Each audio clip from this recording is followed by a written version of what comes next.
పురుషోత్తం రెడ్డి గారు ఈ ఈసీ ఇచ్చినటువంటి ఇన్విటేషన్ వీళ్ళని పిలిచినటువంటి లెటర్ చూసిన తర్వాత అందులో టీడీపీ తరపున పవన్ కళ్యాణ్ అటెండ్ అవ్వడం చూస్తుంటే నాకు అనిపిస్తుంది తన పార్టీని ఆయన 10 ఏళ్ల పాటు మనం పొత్తులో ఉండాలన్నారు కదా తాకట్టు పెట్టేశారేమో అని అనిపిస్తుంది సార్. అలయన్స్ బీజేపీతో కూడా ఉంది, వెళ్ళొచ్చు, అటు కూడా వెళ్ళొచ్చు ఆయన. అందరికి నమస్కారం. బేసిక్ గా ఒక విధి లేని పరిస్థితిలో పాపం ఆయనతో పోయినట్టున్నాడు. ఎందుకంటే గుర్తింపు లేదు కదా సమస్య అది. కానీ ఇక్కడ ఆంధ్రప్రదేశ్ లో తెలుగుదేశంతో సహవాసం చేయాలని నిర్ణయించుకున్నాడు. అదేం బహిరంగ రహస్యమే.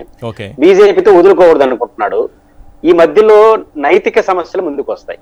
ప్రజలు ఇక్కడ టెక్నికల్ గా ఎలక్షన్ కమిషన్ ఏం చేస్తుంది, ఇంకోసారి పిలవదు, ఇంకోసారి వచ్చినా ఇట్లాంటి పదాలు వాటి రిజెక్ట్ చేస్తుంది. తెలుగుదేశం పార్టీ తరఫున ఆ పార్టీ సభ్యత్వం లేకపోయినా ఎక్స్పర్ట్ ని తీసుకెళ్ళచ్చు. ఈయన కూడా ఎక్స్పర్ట్ అయ్యేది ఇప్పుడు తెలుగుదేశం పార్టీ కాబట్టి ఎక్స్పర్ట్ హోదా తీసుకోవచ్చు. ఎక్స్పర్ట్ అని రాసుంటే బాగుండేది.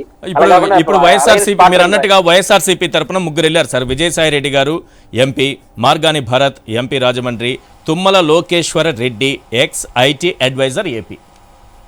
అదే ఈయన కూడా ఒక Telugu Desam well wisher, Telugu Desam party adviser అని తీసుకోమంటే సరిపోయింది. ఈ టెక్నికల్ ప్రాబ్లం వచ్చిండేది కాదు. పాయింట్ ఏంటంటే ఇక్కడ ఇద్దరికి నైతిక సమస్య వస్తుంది. బీజేపీ ఒక నేషనల్ పార్టీ. ఇప్పుడు బాజీ గారు చెప్పడానికి మనకున్నంత స్వేచ్ఛ లేకపోవడం ఆయన చెప్పలేకపోతున్నాడు. కానీ బేసిక్ గా తెలుగుదేశం పార్టీతో వాళ్ళు వెళ్ళిన తర్వాత మీరు తెలంగాణలో ఆయనతో పొత్తు పెట్టుకోవడం ఒక పెద్ద సమస్య.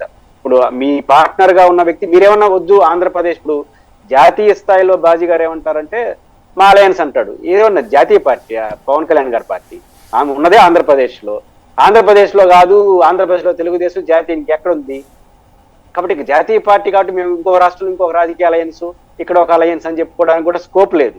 కానీ భారతీయ జనతా పార్టీ ఇప్పుడు ఇన్ని రోజులు మనకు అందరికీ తెలిసే విషయం, ఎలక్షన్ కమిషన్ ముందే అలయన్స్ పార్ట్నర్ అనే పదం వాళ్ళు వాడారు తెలుగుదేశం పార్టీ వాళ్ళు. అలయన్స్ పార్ట్నర్ అని వాడిన తర్వాత బీజేపీ ఒకటి చెప్పొచ్చు, మేము బీజేపీ మా పవన్ కళ్యాణ్ గారు ఆల్రెడీ చెప్తున్నాడు ముగ్గురు కలిసి ఎన్నికలకు పోదామని, దాని పరిశీలనలో ఉందని చెప్తే సంతోషంగా ఉంది.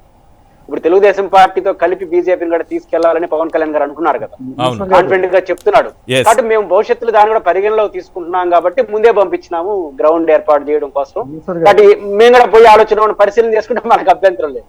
అంటే బీజేపీ రెండు అవకాశాలు, తెలుగుదేశంతో పొత్తు మా పరిశీలనలో ఉందన్నా చెప్పాలి, లేకపోతే మాకు పవన్ కళ్యాణ్ గారికి సంబంధం లేదు, ఇంకా ఆయన దారి చూస్తున్నాడు, మా దారి మాదే అని చెప్పొచ్చు.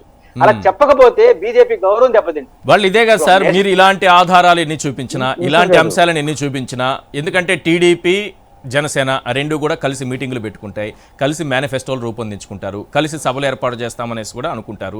వీళ్ళ ఫ్లెక్సీల్లో వీళ్ళ సంబంధించినటువంటి బ్యానర్లో ఆ గుర్తుల్ని వాడుకుంటారు, పవన్ కళ్యాణ్ ఫోటోలను వాడుకుంటారు, అన్నీ అయిపోతే కలిసి ఒకే వేదిక పైన కూడా కూర్చుంటారు. అయినా మాతోనే ఉన్నారని బీజేపీ చెప్పడం అమాయకత్వమా, లేకపోతే ఏదైనా గేమ్ కనిపిస్తోందా, రేపు అవసరమైతే చూద్దాంలే అన్నట్టుగా? ఈశ్వర్ గారు అంటే నేను అంటున్నాను నైతిక సమస్య ఎక్కడ వస్తుందంటే, ఇప్పుడు ఒకటి మాతో ఉంటే వాళ్ళతో ఉండడం, లేకపోతే మాకు లేదని చెప్తే గౌరవప్రదంగా ఉంటుంది. అయితే బీజేపీ మీద ఒక అనుమానం వస్తుంది, ముందే చంద్రబాబు నాయుడు దగ్గరికి పంపించి గ్రౌండ్ ఏర్పాటు చేసి మళ్ళీ పోవాలనుకుంటున్నారా అనే అనుమానం ఇప్పుడు వస్తుంది.